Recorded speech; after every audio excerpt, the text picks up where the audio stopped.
Galera.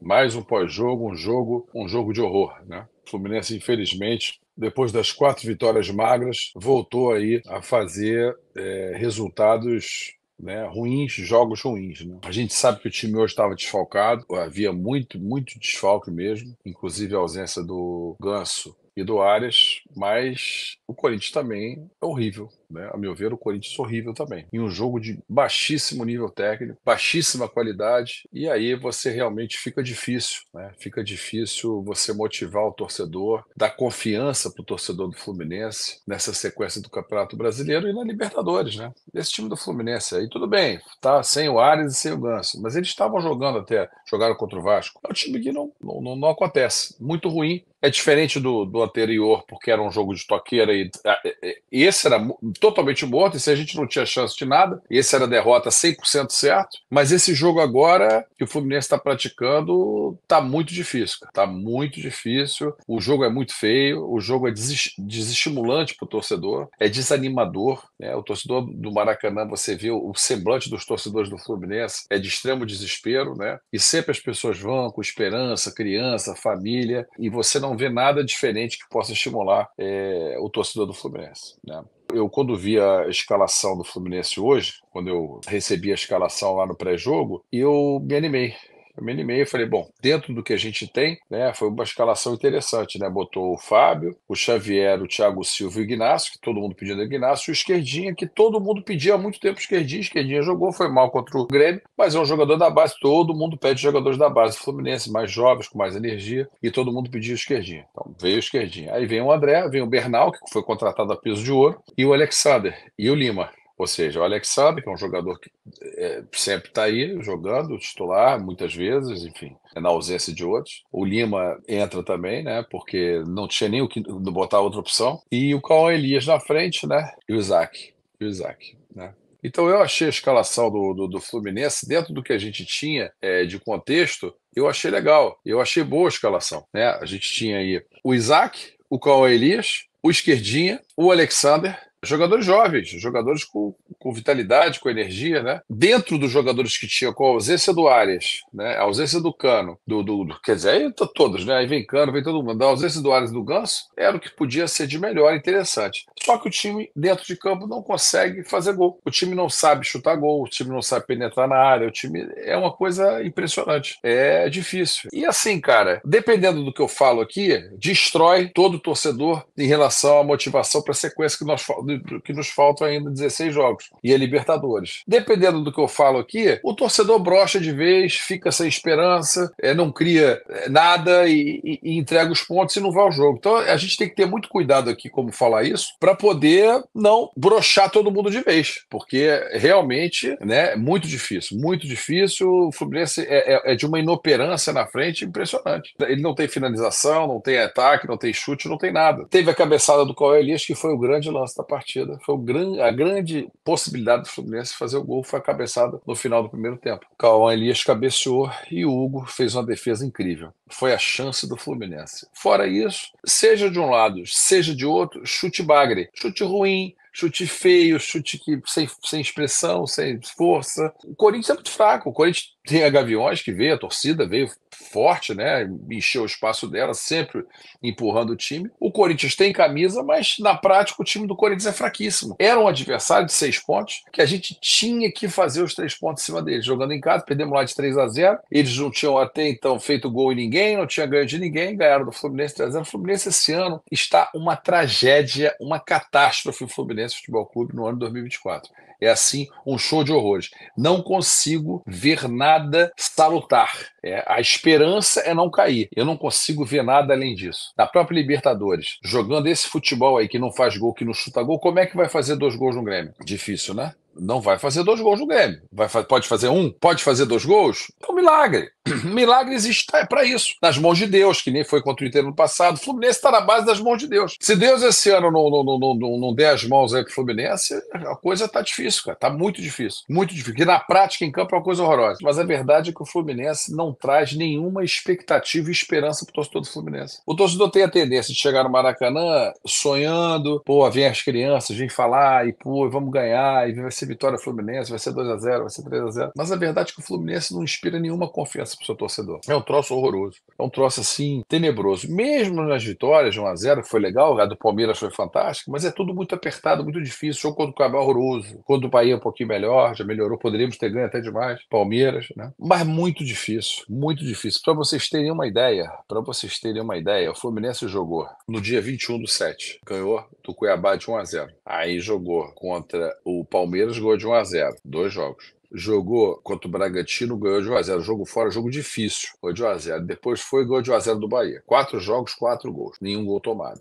Aí depois perdemos pro Vasco 2-0. Aí depois do Vasco, jogamos hoje contra o Corinthians. 6 jogos, 0-0. Ou seja, 0 gol aqui, 4 vitórias, 1 derrota e 1 empate. E aí tivemos o jogo contra o Grêmio, que perdemos de 2-1. Ou seja, o Fluminense em 7 jogos fez 6 gols e tomou 4 gols. Mas com um futebol completamente inoperante no ataque, com poucas oportunidades. O Fluminense não é aquele clube que perde vários gols cara a cara, várias chances. Não, não acontece. Então, a sofrência está muito grande. Só que o Fluminense hoje tem 21 pontos. O Vitória tem 21 pontos também, mesmo nos jogos, mas só que o Vitória tem 6 vitórias. O Fluminense tem um jogo atrasado. O Corinthians tem um jogo a mais, tem 22 pontos. Se a gente ganhar do Atlético Paranaense aqui, cara, não dá para garantir nada. Eu vou falar o que eu acho que é obrigação ganhar aqui, tá? Se o Fluminense ganhar do Atlético Paranaense aqui, o Fluminense vai para 24, passa o Corinthians. E o Vitória vai ter esse jogo contra o Cruzeiro amanhã, porque para igualar o número de jogos, se o Vitória empatar, o Fluminense supostamente estaria fora da zona de rebaixamento agora. O Criciúma, ele tem hoje 2 jogos a menos que o Fluminense. O Criciúma vai jogar com o Vasco, tem um jogo pendente.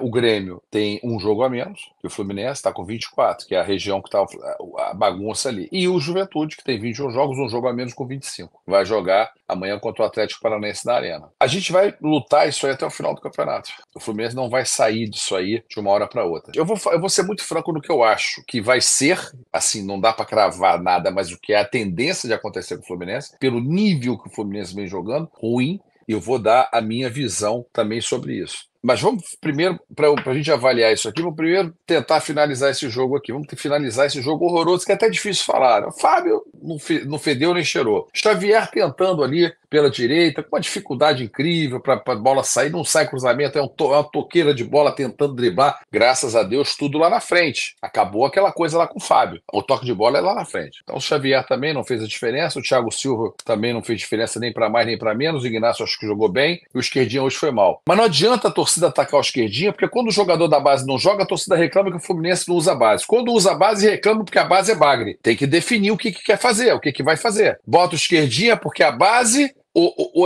elimina o menino com 18 anos. Acho que tem que tentar um pouquinho mais. André não é mais aquele André. Ele tá com a cabeça em outro lugar, a venda tá ruim de acontecer, se não acontecer vai ser muito ruim pro Fluminense. Essa venda do Alexander para a Arábia Saudita vai amenizar o problema do André, mas não vai resolver, porque o André seria 25 milhões, o Alexander de euros, ou Libra, sei lá, e o Alexander vai ser 10 milhões de dólares. Bernal não comprometeu, mas também não está sendo nada demais, tem que esperar. Menino novo de 20 anos é outro dos 20 anos. Você vê que tem vários jogadores novos no time do Fluminense, com energia, que foi o que motivou quando botou a escalação dentro do contexto que a gente tinha para jogar hoje. O Lima, que é aquele jogador que a torcida inteira reclama, mas vira e mexe é o cara que faz o gol que salva o Fluminense, que chuta de fora da área, que faz o gol, que fez o gol contra o Grêmio. Esse é o Lima. Alexander, também um jogo, né, aquele toque de bola para um lado, tenta abrir, vai para um lado, vai para o outro. E o Cauê Elias sozinho lá na frente, né, com o Isaac tentando. O Isaac eu falei no Campeonato Carioca que eu achava que o jogador ia dar certo.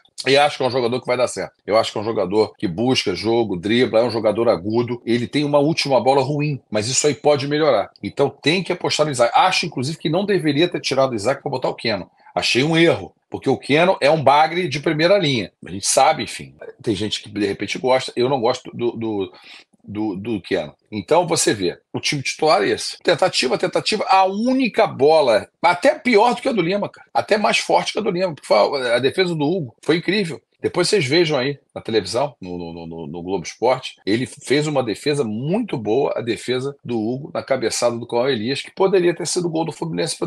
É o que aconteceu, seria o que aconteceu. E o Isaac tentando jogar. O André com a cabeça em outro lugar, até com medo de se machucar, de fazer aquelas jogadas agudas que... Porque você sente quando o jogador ele vai ali para rachar, tentar de qualquer maneira e tal, e se preservar um pouco mais. Acho que o André hoje tem se preservado um pouco mais. Thiago Silva vai ser preservado, sereno ali e tal, toca a bola, e o Ignacio achei que esforçado, machucou. Isso é uma coisa agora no Fluminense que tudo machuca, né? Todos os jogadores machucam. Machucou o Serna, machucou o Nonato, machucou o Ignacio, machucou o Cano. É um combo de machucou o Diogo Barbosa, a operação, acabou o ano para ele. Quer dizer, o Fluminense está numa aura, numa coisa assim pesada, sabe? Quando você tem uma nuvem negra pairando em cima do clube, é isso. É a ódio, a amargura, é a carga pesada de todos os clubes em cima do Fluminense, atual campeão da Libertadores. As pessoas ainda não assimilaram isso, foi um golpe duro, né? Esse título da Libertadores no Maracanã foi um golpe duríssimo. As pessoas não esperavam isso dos outros clubes. Eles achavam que o Fluminense ia ficar amargurar, ia ficar Virgem das Américas, então é uma coisa que ainda não. Então a aura é pesada. O Fluminense não pode ganhar mais. Não, o Fluminense não, né? Não sei. É alguma coisa, porque o Fluminense está péssimo, né? A programação do ano do futebol horrível, né? Botou jogadores velhos, achando que os velhos do ano passado iam somar com os velhos desse ano ia dar certo, né? O que não deu. E manter o treinador, puxou a corda, renovou o contrato. Assim, só decisão merda, né? Em 2024, só decisão ruim. Quem que paga? O time, o resultado e o torcedor na arquibancada. É simples assim. Fez merda, o time em campo é uma merda, né? O resultado acaba sendo uma merda e o torcedor na arquibancada, que vamos dizer assim, o dono de tudo isso, porque se não existir torcedor, você pode fechar a porta, encerra o clube, se não for torcedor. O Fluminense existe porque tem essa torcida maravilhosa. Se o Fluminense virar uma torcida de bagre, não tem time, não tem contratação, não tem nada. Então, lógico, o clube é maior que todo mundo, ok. Mas se não existir torcida, não existe nada. Se o torcedor broxar e desanimar e não ir, o time não existe. Ninguém quer vir jogar, o time não paga, não recebe salário, não tem sócio, não tem gente no estádio. Então, o time tem que jogar, ter qualidade para dar retorno para essa torcida, que essa torcida do Fluminense, essa torcida do Fluminense é que banca o Fluminense. Porque quem faz contrato com o Fluminense, patrocínio de camisa, quem faz contrato de televisão, os outros patrocínios de camisa, é por causa do torcedor do Fluminense. As pessoas que se interessam pelo Fluminense é pelo torcedor do Fluminense. Ela quer saber o que ela tem de torcedor, de frequência de estádio, de cara que tem poder aquisitivo, quer consumir o produto. Se o torcedor tem um time de bagre, tá broxado, esse torcedor se afasta. Ele não é sócio, ele não consome nada, não vai em casa de apoio, faz nada. O torcedor literalmente abandona. É isso, a hierarquia é essa, né? O cenário é esse, é o torcedor. Tem que sempre olhar pro torcedor, porque o torcedor é a alma do Fluminense. O torcedor é a alma do Fluminense. Se a alma do Fluminense se afastar e se apagar, o time fica na merda! O clube fica na merda!